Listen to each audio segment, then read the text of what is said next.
যে রান্নাগুলো অনুষ্ঠানে করা হয় তা কি সত্যি মজা হয়? ভাইয়া ভাইয়া একটা প্রশ্ন ছিল। এই যে আপনি যেটা খাচ্ছেন এটা কি আসলেই টেস্টি? না, লবণ বেশি।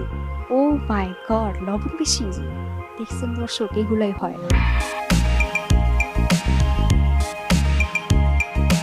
রান্নার শোতে আর কি কি ঘটে যা দর্শক জানে না? চলুন শুনে আসি। একটা হচ্ছে যে অনেক সময় এমন হয় আমরা দেখাচ্ছি যে রান্নাটা আমরা খাচ্ছি, খুব মজা হয়েছে, হয়তো রান্নাটা ঠিকভাবে কুক হয়নি।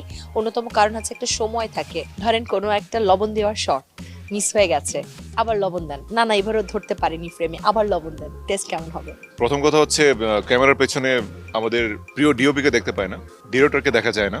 অনেক গোপন কথাবার্তা থাকে যেগুলো মানুষ জানতে পারে না, যেটা একান্তই আমাদের ব্যক্তিগত বিষয়। একটা শট নিতে হলে এটা জিরার গুঁড়া, এটা বলতে গেলে আমরা নাহলে 20 বার শটটা নেই। দর্শক কিন্তু একবারই দেখতে পাচ্ছে যে এই জিরার গুঁড়া, এই শটটা